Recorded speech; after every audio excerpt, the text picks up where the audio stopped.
there we go. We're going to get started. We're a few minutes late and I want to be a good steward of everybody's time. So that is all. First, I want to give a heartfelt thank you to everybody who is here tonight. We need you. We need your help, and we're deeply, deeply grateful for that.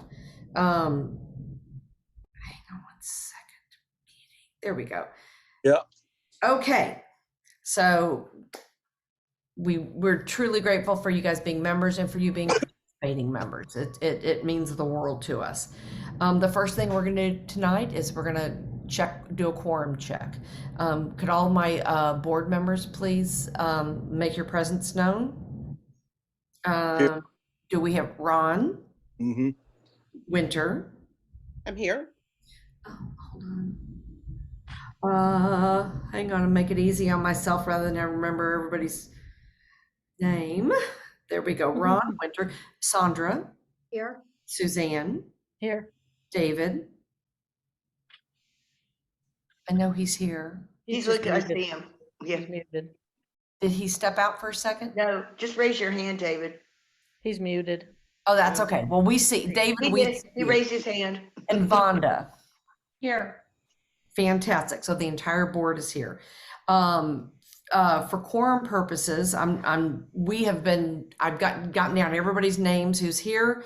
Plus we have 13 proxies. So we have cleared the 25 member necessary to form a quorum here tonight. And I cannot tell you how happy that makes me and the board. So we will now move on with our agenda for the evening, which is item number one. And we're going to do a new order tonight. I had a talk with Madam former President Mary today. That's what we just call each other. Ronald calls me, he says Madam President. I say Mr. Vice President. And Mary was saying a lot of the other meetings that she participates in and runs at a state level, including that they do their business, then they do the speaker. And we've always done the opposite, but since Mary was kind enough to volunteer to be our guinea pig on this, we're gonna try that format tonight and see if we like it. So we will do our business and then we will have our speaker. So our first thing is bylaw changes. They've all been emailed out repeatedly to all of membership. Do we have a motion on the floor to accept or reject these bylaw changes? I will make a motion to accept. We have a motion. Thank you, David. Do we have a second? I'll second, Anna. Mary is seconding it. I'm opening the floor for discussion. Does anybody have any questions, comments? Hearing none, I'd like to call the vote. Would everybody in favor please say aye? Aye. Aye. Would everybody, thank you. Would everybody opposed please say nay? By God, our motion carried. Expect bills soon because this means our renewal is April 1st. So I'm so happy. Yay. The next thing we need to do is get that budget approved, which is the same budget that we showed at the previous meeting. Because we've been in this limbo of not being able to approve anything, we're a little late to the party on getting the spring social done. The board will have to meet and have a decision about that, but I'd still like us to go ahead and approve the budget as written. I would. Suzanne, do you have any further comments on the budget? Not necessarily. At the last meeting, we talked about the cash on hand, and at that time there was 2 checks that had not gone through that I wasn't aware of. So there was a little difference in that. That was from the Christmas social, the cost of that. And so that was the difference. And the budget that was sent out with this meeting reflected that. Yes. It's a little bit better. We've gotten a few little payments in, but it's substantially the same. I think there's like a $60 difference. So the budget has been emailed out a couple of times. Do we have a motion from the floor on the budget? I'll make a motion to approve the budget. Thank you, Madam President. Mary votes. As president. I'm not letting you off the hook. You. No. And I believe I saw a second with Vonda. Do we have any discussion on the budget? Would everybody in favor of the budget, please signify so by saying aye. Aye. Aye. And everybody opposed, please say nay. The budget carries unanimously. At this point, and Ronald, we didn't do a good job about this, new business partners. I think I can help you pull that up real quick if you guys will humor me. Since the last meeting, I believe our new business, we just got one, the O'Connor Group is a brand new business partner. And she's here in attendance tonight. Would you like to introduce your business to the membership? Oh, you're on mute. Hi, okay. Oh, Well, I'm an independent insurance agency, so I figured I probably have about 25% of the membership insured, so I should be a business member. Funny. I was reading the last email and I just thought, why am I not a business member? So anyway, I wrote Ron, and so you got my money, right? Did that, We did. everything? yes, ma'am. You were very Okay, quick. good. Yes, ma'am. Okay. Well, and Sharon, you do maybe tell us just a little bit about, I mean, I do everything but health insurance. So, so you name it, I do it. But this was just to support the thing. I'm not necessarily soliciting business or trying to. I own 3 properties, and I own my own home and I own 2 properties. So I just wanted to support STROAG, and I'm one of those people that has been lax on doing anything or being at meetings and I'm looking at some of my insureds on the screen right now. So I apologize for that. But No. and Good. Oops, you froze. Well, Sharon, if you can hear me, what I'm going to say is you were here when it counted. So thank you so much for being here tonight. Thank you for being a STROAG business partner. We're just thrilled to have your support. So, and it's a great resource for our members as well. All right, guys, there's that. Okay, here we go. Upcoming events. May 9th, you're going to be getting an email from me post-meeting. May 9th is the Tourism Summit. It's coming up. STROAG will have it tabled. Winter, double check my date on that because I saw your brow go together. Double check me, hon. Turn your microphone on, love. I think it's May 4th. Well, thank goodness you corrected me on that because I'd hate to send everybody over to the center at the wrong I'm date. going to confirm. So Yeah, I just pulled it up. It's May 4th. Yes, it is. Oh, sorry about that, guys. And we are a presenter there. It is, if you haven't been, it's a really, really good event. It's a wonderful way to kick off the season. All of our members are welcome to come, very welcome to come be a part of our table. Come see what's going on there. It's kind of the kickoff for the tourism season in Galveston. So I encourage everybody to come by. We will be sending a link out tomorrow with the link to register as a participant. But historically, it's been a very nice event. If you are going to be exhibitor and you choose, Vonda and Winter traditionally have gotten their tables on either side of us, which is kind of nice. So anybody else who plans on being an exhibitor, we are happy to let them know that if they could put us together, it's kind of nice to have the short-term people all together. Additionally, Sandra is working on the homes tour. Sandra, could you tell us a little bit about what's going on with that? Yes. So every year, JHF has a homes tour where they select houses in Galveston to put on a tour where everyone can come see it. It is usually the first and second weekend of May. So this year is May 6th and 7th and May 13th and 14th. And so we are needing docents, which is someone who will come be in the house, hold down a room, talk about it, and help to move people through the houses and, showcase what beautiful architecture we have on the island. I'm hosting one house. I think I have mine covered, but there are some that don't. So we'll send out a link. If anyone would volunteer, it's a lot of fun. It's a lot more fun when you have people that help you. I did the Sealy Hutchins house year before last, and I happened to be on a shift that no one but me and the door docent showed up. And I don't know if y'all have ever been to that house, but it's probably about 6,000 square feet. So I was the docent for 6,000 square feet minus the porch. And if I hadn't done that, we would have shut the house down. So I really, really ask that anyone we'll send out a link. Y'all can volunteer, send it to all your friends, get involved. The other thing that's really exciting this year with it is on May the 6th, we're having a silk stocking tour and wine tasting, which is one of their extra events during this JHF. So it's going to be my block, which is the 13th and 14th block of 24th Street.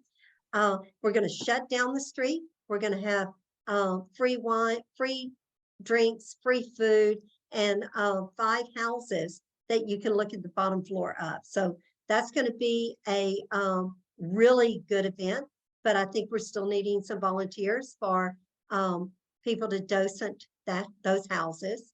And so that's a really fun event, and it's gonna show several houses that haven't been on the tour in years. So come down and join us and volunteer to be a docent. It's really a lot of fun, and you meet some really fun people. I think Ron is gonna docent my house, and so is Suzanne and her husband. Yep. So I appreciate you guys. And yeah. Well, I have you. I registered Friday. It wouldn't take my address. I don't know That's all why. right. I got you. Because I left a I message. got you. Okay, thank you, Pumpkin. Bye. Welcome. I took care of you. Oh, you're so sweet. Of course I am. And Sandra, I would like to add that, guys, this is kind of unique territory. We're always looking for ways. We are valuable members of this community, and we're always looking for ways to give back and to ingrain. And this is a great way we can do it. And both the East End Historic District Christmas Tour and GHF have not always included short-term rentals, and they are now doing so. My home was on the East End Historic District Christmas tour last year. Sandra's home was on the GHF, her short-term rental as well, was on the GHF tour. So it's great. We're getting Suzanne's was on the year before. Mine was too. Yeah, Anna's was on. And why are these homes being included? Because they're some of the best maintained, updated gems of the neighborhoods, because that's what short-term rentals have to be. So it's great. We're getting a seat at the table, and this is a super valuable opportunity to show our good citizenship in the community. So I'm grateful to people who have time to go do the doceting, and it's a really good opportunity for short-term rental owners to shine by volunteering there. So Sandra, thank you. Oh, go ahead. One thing I may say is that although they don't really like to say it's a short-term rental, everybody asks, and everybody can tell when it is. Yeah. And whenever I had both my houses on, I had my personal house here, and then the one next door that's my short-term rental. And I had signs up showing, if you want to rent it, here it is. And a lot of people were like, wow, I can't believe, how you took this house that was falling down and saved it. And so that's what we're doing as STR owners, is we're saving valuable real estate here in Galveston that would have just been ate up by termites or rot or neglect or whatever was happening. So it's good for us to get that out there and tell everyone, I saved this house, and I was able to afford to do it by being a short-term rental owner. And that is such a common story. It's such a common story, which is valuable to the community. It saves these historic homes. All right, guys, we're at the point now where we have been so darn efficient. We're done with the business part. However, I'd like to open the floor if there's any other business anybody would like bring up or have addressed. Hearing no new business, then we're going to move on to our fabulous speaker. Now, as I introduced Mary, for those of you who are newer to talking's hard. For those of you who are newer to our organization, back when STROAG was formed, Ronald and I and one other owner were like, we need a group. But none of us wanted to be president. And Mary was kind, generous, and strong enough to take that task on and was a long-term president of this organization. And as a part of those responsibilities, we went from the Wild West days of just the very beginnings of regulations to which Mary's going to give you some history on, to this getting to a state level multiple times. Mary's got her finger on the pulse. She's been the one who's gone on behalf of our organization to the state of Texas and been speaking on our behalf for years, and we're lucky to have her. With no further delay, Mary, could you please give us an update on what's going on at a state level? Well, thank you for the glorious introduction, and it was much pressure to become president, thanks to you and Ron many years ago. So, but I've enjoyed it. I'm going to start with the background, and we're going to lead up into 2023, the current situations. Anna already started going back. I'm going to go back to 2013-14 when the city realized that since 1839 we've pretty well been wide open, which is okay. And I mean by wide open is there was no zoning. We had commercial, we had industry, we had heavy industry, we had residential, you name it, it was everywhere. And as we saw the city regrowing after Ike in 08, the city started working on the LDR, which are the land development regulations. With that, and Anna was involved with that, Ron most definitely with me, and Claire Ricework. And I have to add something. Many thought back then that Claire and I would not become compatriots in this because of her being Sand and Sea and long-term in the industry, but short-term rentals. And all I can say is in all these years, we are a powerful force, both at the city and the state level. So in 2015, the land development regulations were approved by the city of Galveston, and this was for absolutely everything. I mean, short-term rentals really is a very, very small part of it. But in that LDR, it allowed the city in certain areas to have what is called RO, residential only, and that was just absolutely no business. Now, this does not affect HOA, so please understand that. That's a totally different cat, and city and state law cannot preempt an HOA. But we came to a meeting of the minds, and this is not only with short-term rental owners, but with the residents, and talking with them to show that we are acceptable and we do make a difference in the neighborhood. And this is where Anna and Ron were just absolutely phenomenally instrumental in that, and working in the districts. The first ordinance that came out, Ron, I don't know if you remember, Anna, I don't know if you saw it, it was something like 20 pages. And of course, 19 of those were legalese. After several meetings with city council and our current mayor, Craig Brown, we came up with basically a 3-page ordinance, really quick. Proof of permitting, which is being licensed, pay hot tax, don't be a nuisance, which is the noise limitation, parking, and I'm going to readdress parking in a minute, and no signage. This is the ordinance 15012, if anybody wants to make a note of that. In the LDR, and that is section 2.360, that was the one that addressed parking. The LDR goes into the finite of what the rules and regulations are. You have an ordinance, and then you have to break it down in levels.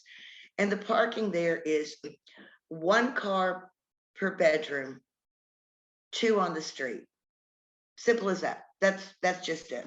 So that all transpired in early 2015, which was February was when the ordinances were signed and effective March 1st. Now we're going to move to the summer of 2015, when out of the blue starts coming the state and the state legislature in session then. And I didn't think it was pertinent to have all of these representative and senators' names, especially since it's old. As someone from one of the smaller counties in the state of Texas, but up near the Panhandle, wrote a bill that wanted to be passed, which was preemption. And preemption meaning that the local municipalities had no control over any could not make rules and regulations that were different from residents that were already there. Not going to dwell on 2015. It was short-lived. I testified at the state legislature. It was never voted on. It never got out of committee. Now we're going to go to 2017, and that was the big year, and that was Claire. I don't know if Claire was. I know Claire was up there with 219, but she may have been up there with 217 also. And there were a number of bills issued, and again for state preemption. Typically, there's a House bill and then a companion Senate bill that is written at the same time. The House bill never got heard in committee. The Senate bill was heard in a committee, and unfortunately, at that time, was the chair of the committee, Senator Hancock, also wrote the bill. And if anybody knows anything about legislature, they pretty well go along with what the chair writes, because it's, I'll help you if you help me. This was also one of those times that we sat, the hearing started at 8 in the morning and we were there, and they kept postponing this particular bill to be heard. And we knew they were going to go to the Senate floor at 1 o'clock. We ended up being back in committee chambers at 8 o'clock that night. Fortunately, at that time, our Senator Larry Taylor also served on that committee, and we had talked extensively that day and that evening to try to carve out Galveston, et cetera. Hancock was determined to have this bill passed. I had spoken with him between hearings, and when I got he cut the minutes from 3 minutes to 2 minutes that evening. And as I walked up to the podium, he said, "I've already heard from you." Well, I had not spoken for it to be recorded, so I had my 2 minutes. Fortunately, they voted it down. So that goes on. That was 2017. In 2019, Claire and I, Ron, we went through the same thing: preemption, House bills, Senate bills. Again, it was not voted on. There's a process that there's a bill written, then it'll get assigned to a committee, and then it'll be heard, and then it'll be voted on, and then it goes to be at the House or the Senate, depending on what bill it is, and then it's heard on the opposite side. In 2019, again, it was the chair. It was in the House. It was Urban Affairs, and it was Representative Button-Chan chair, and she wrote the bill. We were fortunate again that Representative Mays Middleton, that was his first year. I got to know him before he was elected. We spoke extensively, but again, without going into details, the chair removed her bill. And the comment was that I had made up there after listening to the pros and the cons of the various ones that speak, was that our U.S. Constitution guarantees us the right to petition our government. Our Texas Constitution guarantees us the right to petition our local government. Austin isn't local. Anyway, Representative Button-Chan removed her bill, so it never got out of committee. 2021, there was a bill written in the House, but it was never assigned to committee. Maybe they didn't want to hear from Claire and I again, so we were fortunate in 21. Let's fast forward to this year. Bills have to be filed in the first 60 days of the legislature being in effect. And there were numerous, and I believe there was 5. I've got them here in front of me. The bills, and I'm going to go through these and be really quick, and I'm just going to do it in bill number order to make it simple, because there's going to be some things in here that you will not believe that somebody could write up. In Senate Bill 1466, and there is a companion bill in the House that you could rent. There would be no restrictions on renting a property, and whatever or a structure, for less than 15 hours. This came from, and Claire remembers the name. I do, Swimify, that were people in other states, other areas were renting their swimming pools. Well,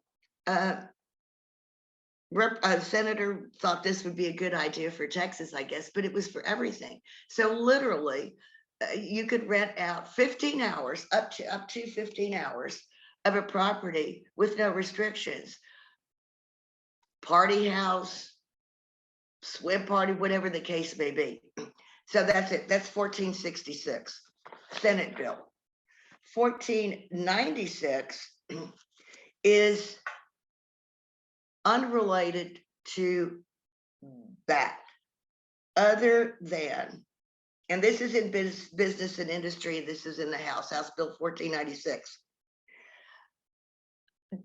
And it's not difficult for us, we know what we go through. Just all disclosures of offers, meaning when a potential guest, be it through our own personal websites or Airbnb and VRBO, that you would have to disclose all of the fees, all of the taxes, etc. I mean, to my knowledge, they do everything I have seen that they do. However, there's a caveat to this. No other fees would be allowed on any rental other than a cleaning fee. None. Be it a pet fee.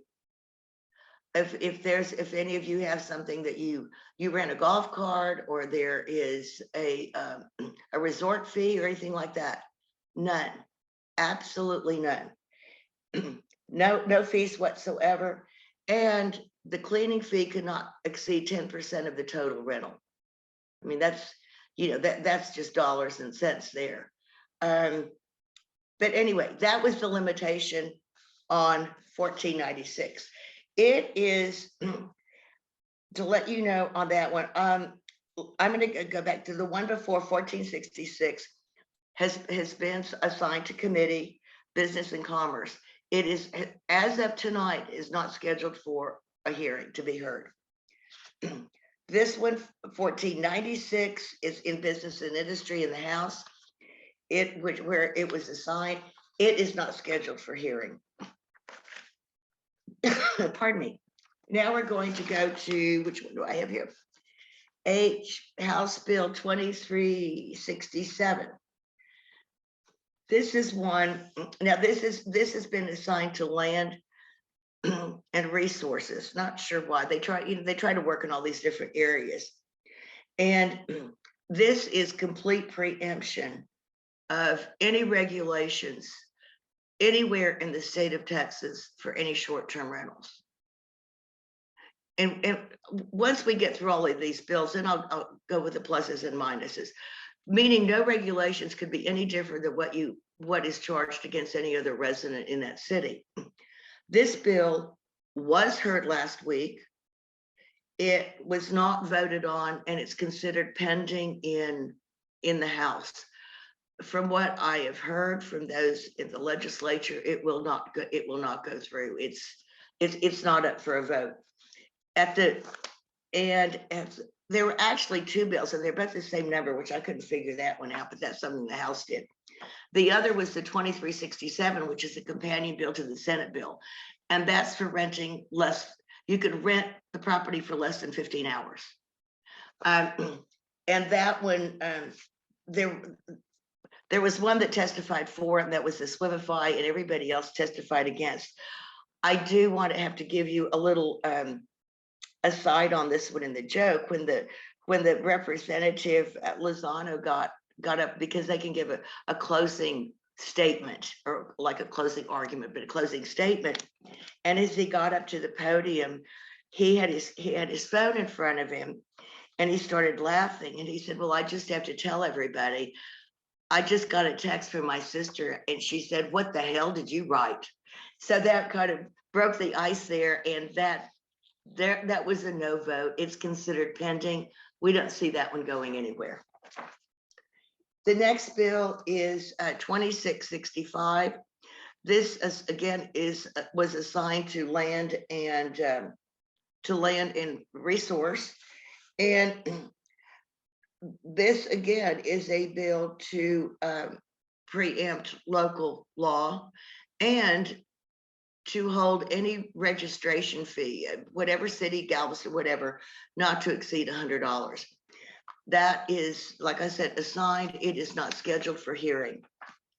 And the last bill is Bill 27, House Bill 2789. And let's see, it was also, I see what I made a mistake on that where it was, scheduled for public hearing. Same entity, land and resource, scheduled. This is one that you all are, this is another one of those. This is an accessory dwelling bill. And that means other than your residence, your house that's there, if you have a garage apartment, you have a garage that you turn into something, you put up a mini house, you put up a shack and put everything in it, that you could rent, you could rent that. And you could rent it with absolutely no restrictions whatsoever. Same as all of the other bills. You could add as many accessory buildings as you want in the back. And you can just put as many back there. And again, absolutely no restrictions. And that one didn't even say if it was, nothing different than any of the residents. That one has not been heard. From what we, and I know Claire is also in tune with it, that these, there's already been such a number that have sent emails and phone calls to the different committees that the word has is they're not going to get out of committee. They won't be voted on, approved, and to go either to the House or the Senate floor. So that's where we stand on the bills. And just, the pros and cons, everybody's got their own ideas. And, it would be a good thing, and everything open up, it would be a bad thing. More control. Two things is, one, like we have done here all these years, is be in touch and communicate with our city officials. We've seen up at legislature that many never even reach out to their city officials to have a statement or to show the pluses and the minuses or what they can do, or that they're willing to have some regulations. The negative part of it, and this is something, again, I go back to what we have all worked on all these years, is we have to remember we're still at the city and we're residents in that. And we have worked together with residents to welcome the tourists and assimilate into the neighborhood, as you all said about the vacation rentals and the best houses on the block. Remember that one, Anna, back when you were walking the streets in your district. So to have a presence and say that it's walking a very fine line, but it can be done. And I believe Galveston has proved it. We were the first city in the state, if not the United States, to have regulations. They have worked so far. There's many cities that are banning, literally banning 100% short-term rentals and no grandfathering. So I could put in my sentiments, but I wanted to give you the background of what the bills are.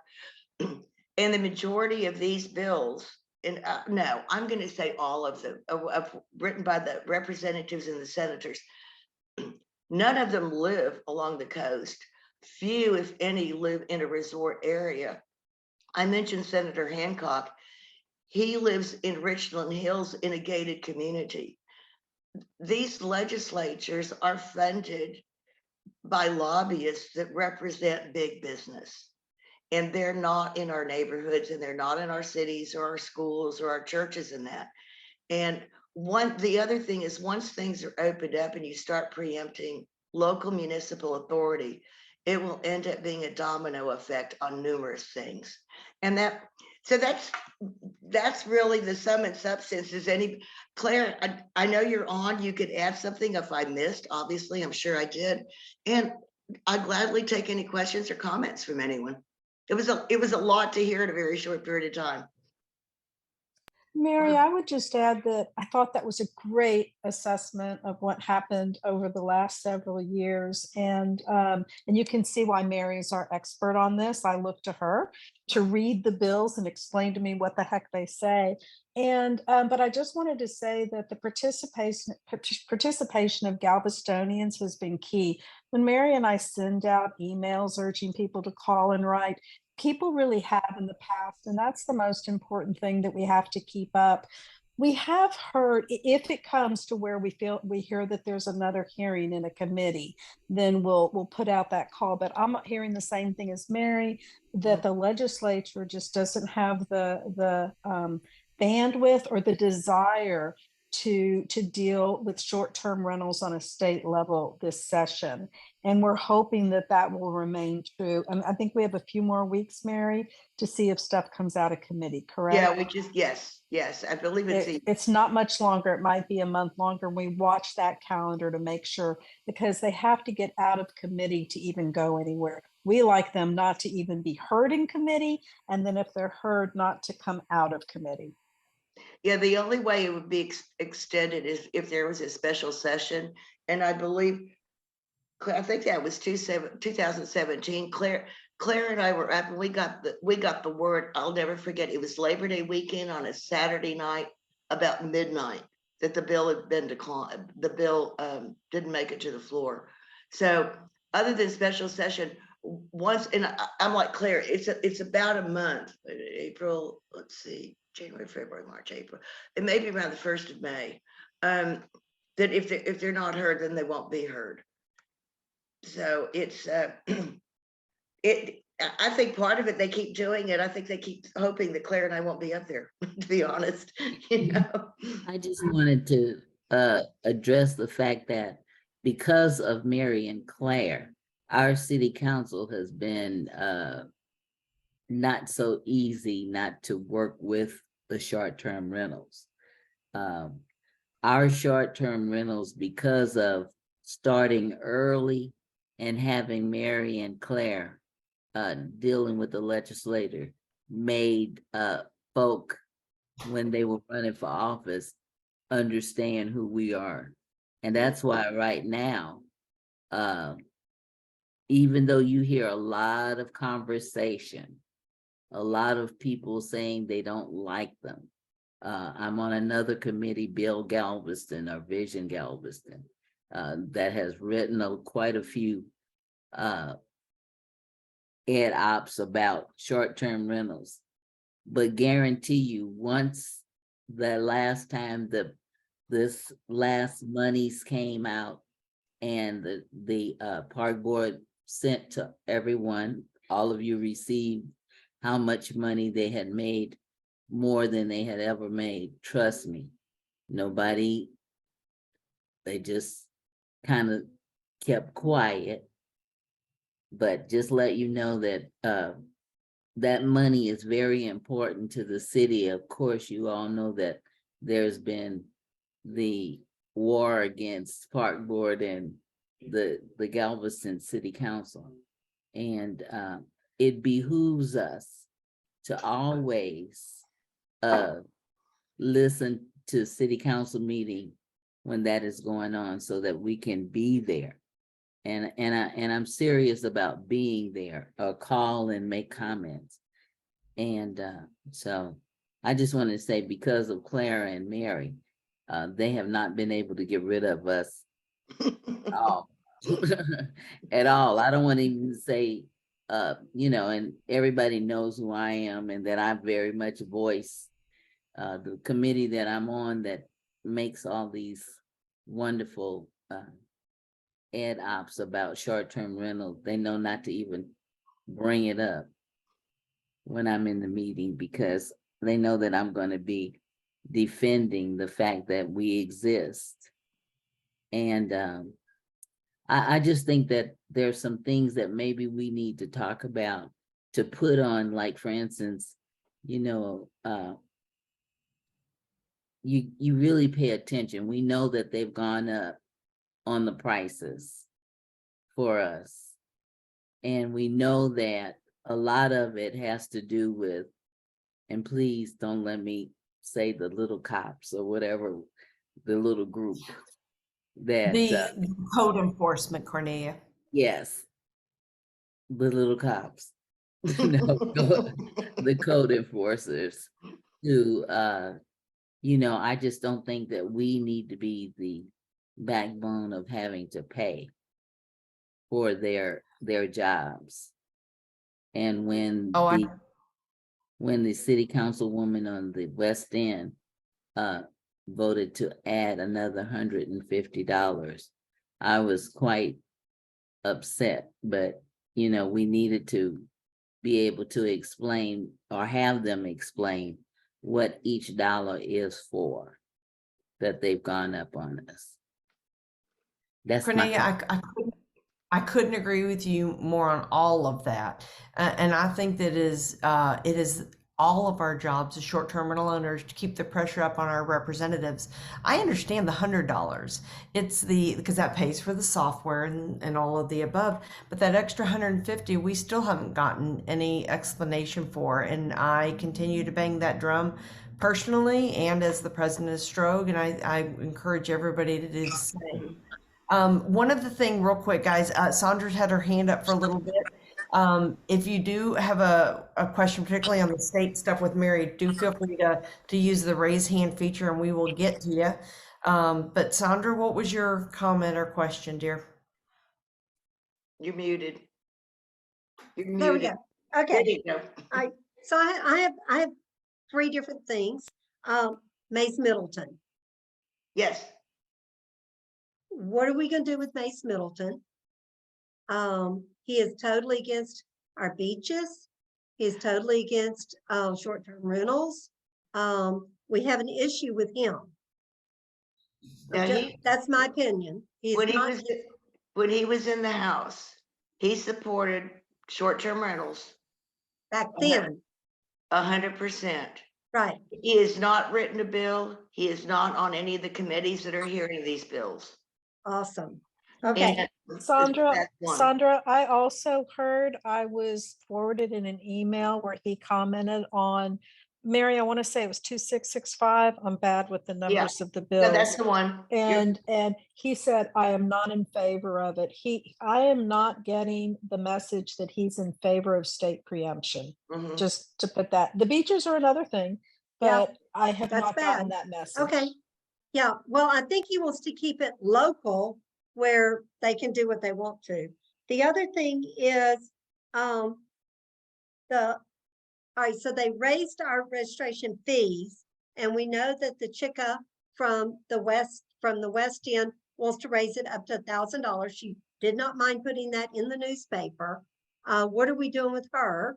And we have a election coming up in my district because our council member has moved, and it doesn't look like either one of them are in favor of short-term rentals, according to what they said at the San Jacinto meeting. So what do we do about that issue? If I can speak, I have actually spoken with Paul Morgan, and I've spoken with David Finkley. Mr. Morgan, not extensively. I'm going to see him this Saturday. David Finkley and I had a long conversation when these bills started, and I have kept him apprised of it. And he has been very appreciative because basically it's one or the other. It's total preemption, or we keep our local control that we can all work together. So, and I'm seeing him also on Saturday, but Okay. he was very appreciative and was glad he knew about two of the bills, but he didn't know about all of the others.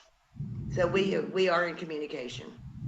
So Suzanne and Ron might tell you better what he said during the San Jacinto meeting, but I understood from people that were there that he point blank said he wanted to get rid of short-term rentals. Is that right, Suzanne?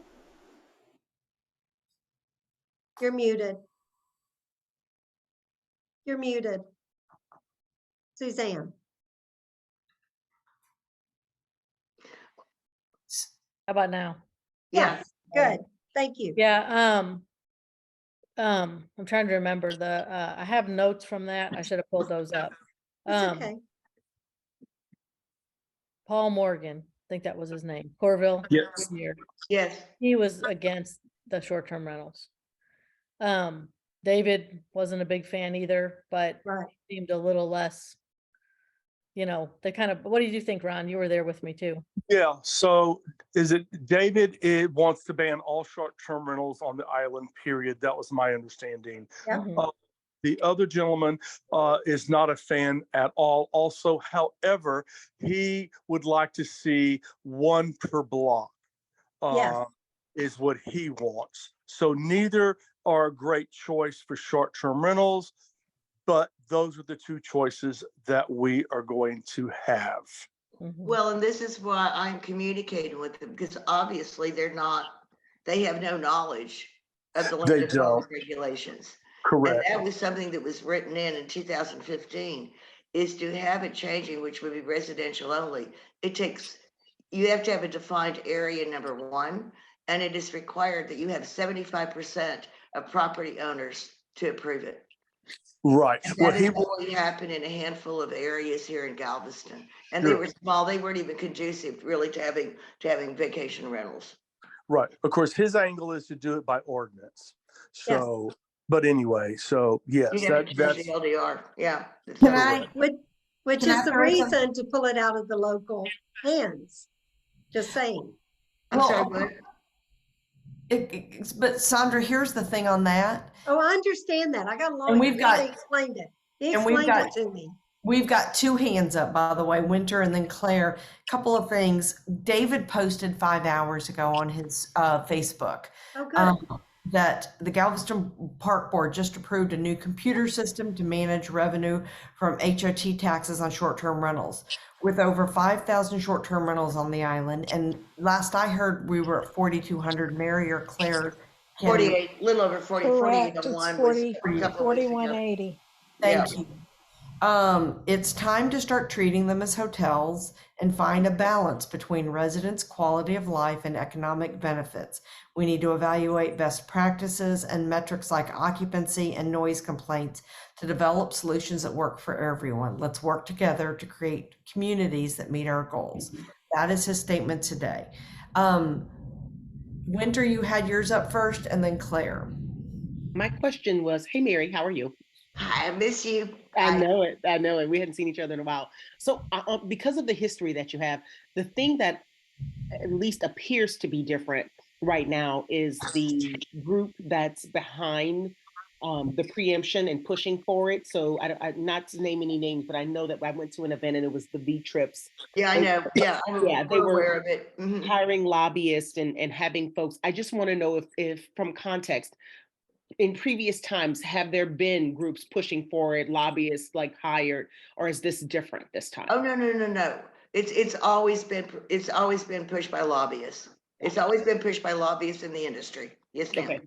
Okay, thank you. And in the past, it's been Airbnb. It was HomeAway when HomeAway was the force to be That reckoned was with 15 and before then they were bought by Expedia. Expedia. Then you had Expedia. And then V Trips, the owner of V Trips, is now in Texas and owns in three locations, I think, Rockport and Port A and Galveston. He wants more in Texas, and he's been behind that. I think it's called the Texas Advocacy Group, something like that. That correct. he's been working on. And you're right, he has a lobbyist. Yes. So can I add my 2 cents? Sure. So, Wait, I and have it my would- hand up. Wait. Oh, Oh, go I'm ahead. sorry. I was just going to I'll say. go and I'll I see. finish Yeah. mine if Winter's finished. I am. Oh, Thank you. I just wanted to say one thing about Galveston and I think that it's Sandra. Sandra, I'm looking at your name on the thing so I can call you out. But you're right to keep an eye on these two council members. Absolutely, you're right. But as Cornelia always said to me, and Marion always talk about, it's count the four. We always count the four. If he is there and he's saying one thing, we are busy cultivating relationships with all of the council people. The other thing is, which is really important, but the other thing that's important, and who said this? Was it Suzanne? I don't know, but at 53% of hotel tax collections, trust me, it's going to take a lot for city council to try to restrict the number of rentals on the island, because they are, this is the phrase I've used with Anna, with Ron, with Mary, they are drunk off of all of this money coming in. Because remember, it's not just about funding advertising on the park board, it's funding what's going on the beaches and maintaining beaches and safety. It's what's funding the convention center and the Brimer bill. It's what's funding that trolley, which we pay hot tax pays the entire amount of running that trolley. And it's I always say they're drunk with the money, and they are going to do everything they can to defend us. They will. They want the Absolutely money. correct. That's all. Absolutely. That's Cornelia. Thank you, Cornelia knows. Absolutely correct. They are absolutely right now, as you know, fighting over whether they're going to take the gross or the net to get their portions of the money. And so when I can say this, when one of the other groups started talking about, we don't need them, we don't want them any longer, you haven't heard that since they started fighting over the money. When they saw how much the last amount of money that was received, and all you have to do is look at the information that Kate sends us all that tells us how much money they have. It is significant. All right, we've got Who else? Ron, Sandra, and then I have a comment after that. Mary, did you have a comment after I that? just wanted to make the comment because even though we were just talking about legislature, I also serve as chair of the Arts and Historic Preservation Advisory Board. And we're the only city board that actually distributes funds. And we distributed 1.866 million per year for 21 and 22. There's another funding period coming up that we're in the process of processing, so to speak, with funding. So this is all, these are for the nonprofits, 501c3s that bring basically, and it's in the state statute, heads to beds. It is marketing and advertising, it's events, etc.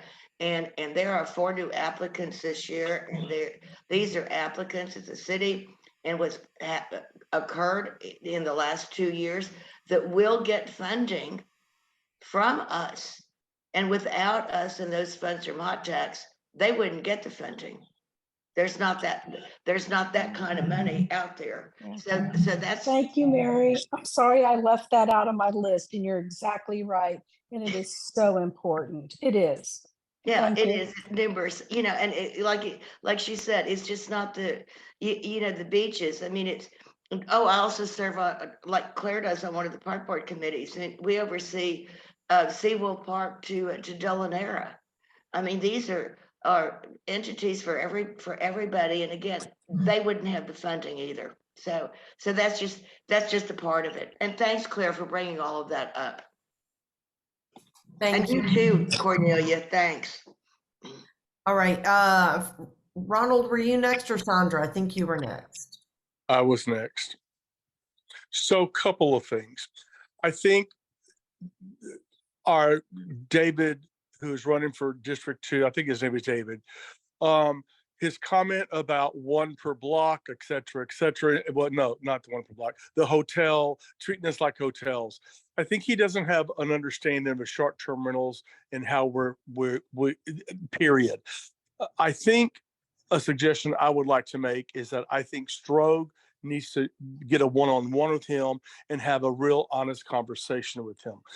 One thing he doesn't understand is the state Supreme Court has already made a ruling that we are residents, our houses are residents, as long as we rent our houses as residents, we are considered residents, not hotels. He needs to understand that, first of all. So that's, I think we need to have a conversation with him and explain about the money and everything else. So about the money, I think that's real important. I think another conversation we need to have with our business people on the island, especially the nonprofits who are getting our hot taxes. I think we need to have a little conversation with them also about how important we are, because they're benefiting from our short-term rentals. With all that being said, I understand about the money issue that Claire and Mary are talking about, and I agree with it 100%. To me, my opinion, our council are money hungry and money grabbing, and they're going to continue doing that. I don't think they're going to get rid of short-term rentals. My fear is they're going to nickel and dime the smart people out of business. For instance, like Marie Robb, she started with $350 and it went down to $250. I think it's going to go up to $1,000 and so forth and so forth. That's what bothers me. I don't think they're going to get rid of short-term rentals, because it's not going to behoove them to do that because of the money, but they're going to work around it and get money somehow from us. And do whatever. So anyway, that's my 2 cents. I think we need be a little more vocal. And that's it. Thank you. One more thing. And so, to getting rid of short-term rentals, as much as I understand that, I believe that, I think something we need to remember is we have had quite a few communities that have went to RO, which means no short-term rentals. So those people are not concerned about the money. So we have to remember that. There are residents who obviously don't understand or who are not concerned about the revenue for HOT. We've got to keep reminding that. It's not always about the money. Thank you. Goodbye. Okay, hold on. Sandra, thank you, Ronald. Sandra, right now our queue is Sandra and then me. Very quickly, do we have anybody else who has any comments they're going to want to make? Because we're getting to be over time. One other thing, and this could be a plus. David Finkley's daughter has just been appointed to my board of Arts and Historic Preservation. A wonderful education opportunity. Yes, don't you think so? Yes. All right, Sandra. A couple of things.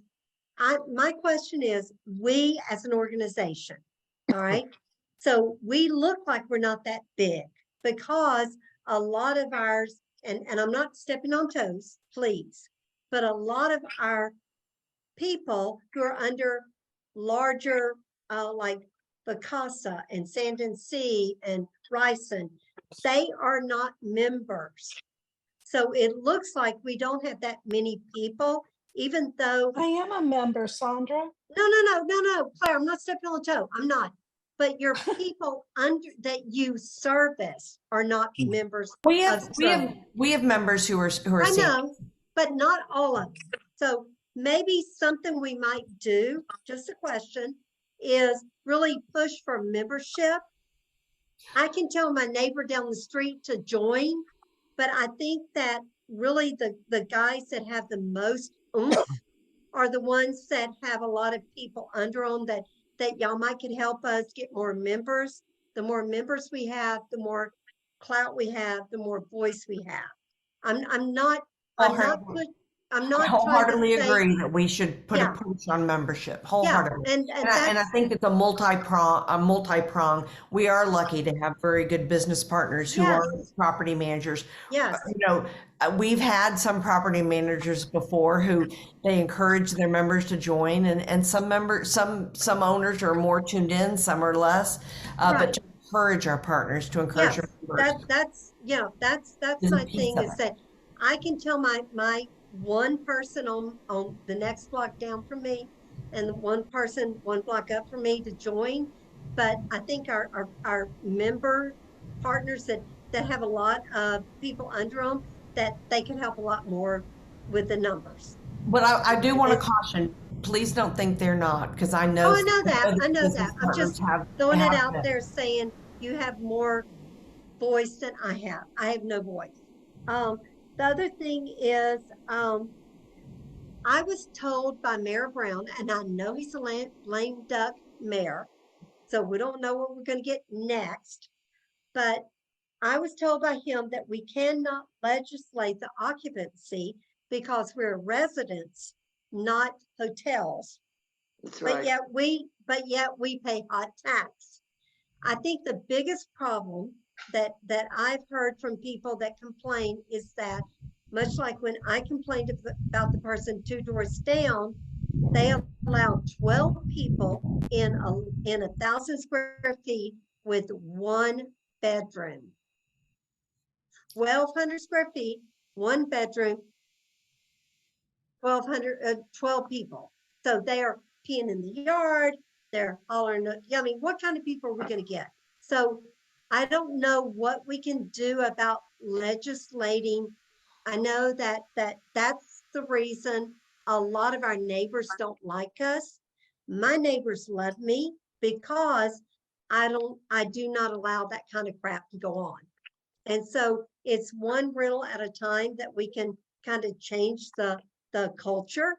But if we could actually, rather than them trying to soak us for money, if we could really talk about what do people in the neighborhood not like about short-term rentals?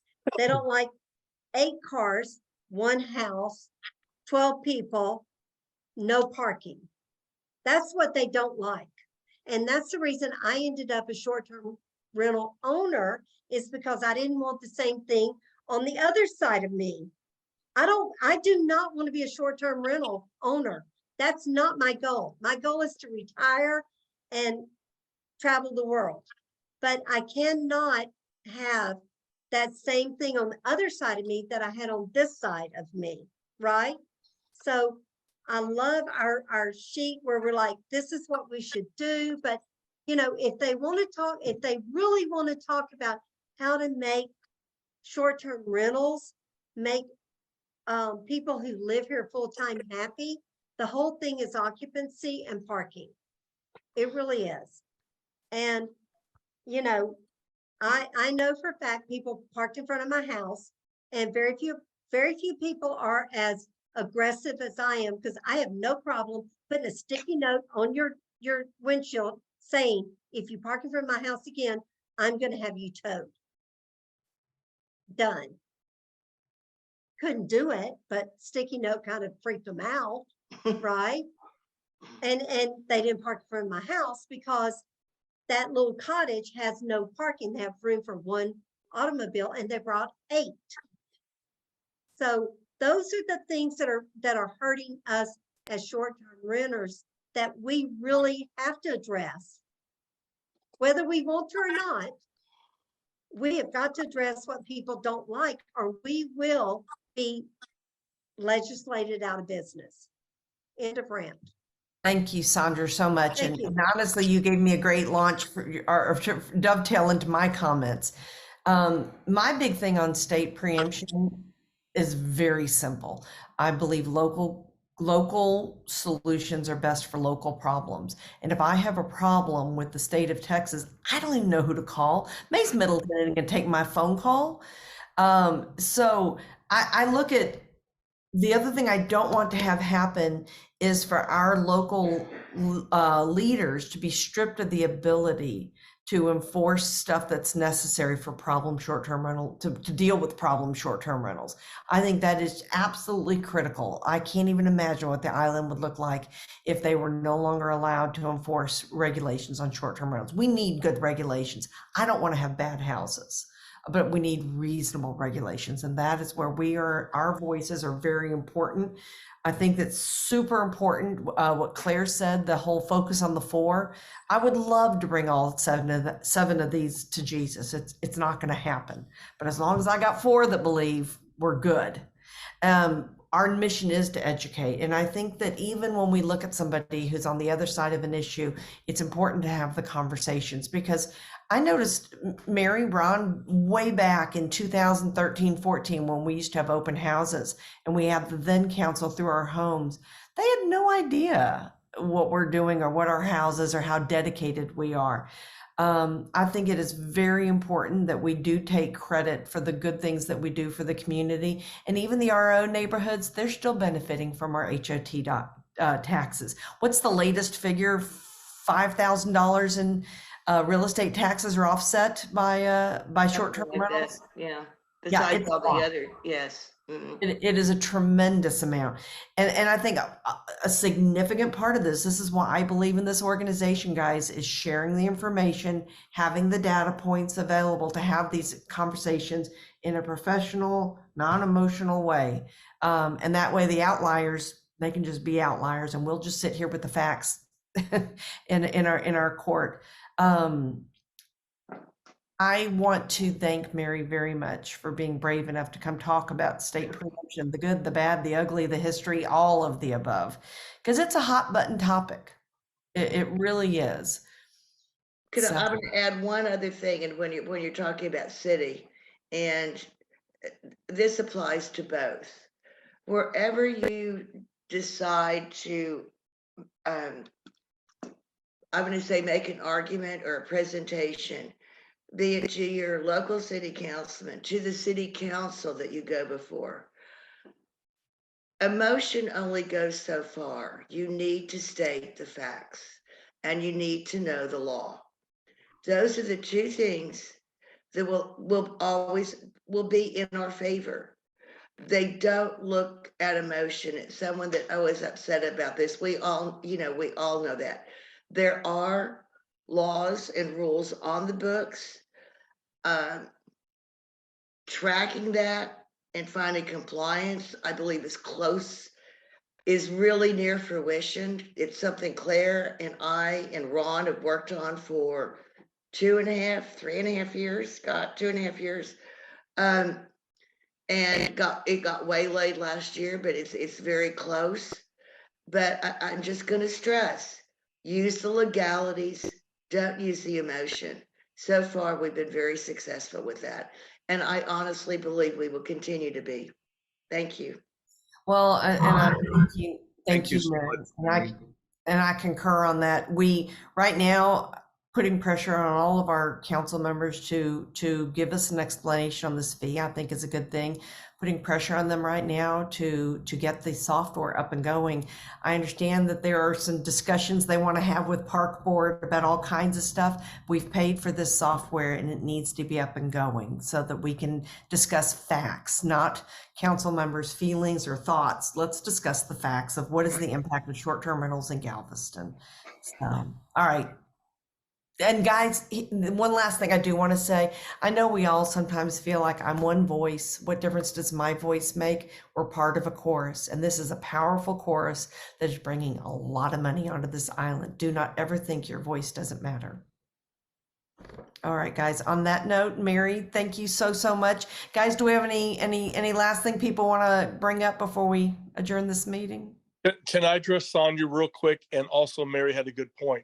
We need to, when the council person wants to treat STR like hotels, we need to be very careful. We don't want that to happen. Hotel regulations are quite different from STRs. You're talking about sprinkler systems in our homes. You're talking about checking our homes for what do they call it for food? Health and safety stuff. Health and safety and inspections, yes. On and on. We don't want to go that route, so we need to be careful and make that clear. But thank you, and I thank you, Mary. Well, and my big thing is I want reasonable regulations, but Sure. I like regulations that are enforceable. Don't put things on the book that you can't like the whole parking thing. How are you going to enforce that in non-permitted areas? I want stuff that they can enforce and that makes a difference, not just silly stuff that's on the book that rules followers like me are going to worry about, and then other people are going to blow through. So anyway, all right, guys, do I have a motion to adjourn this meeting now that we're 20 minutes over?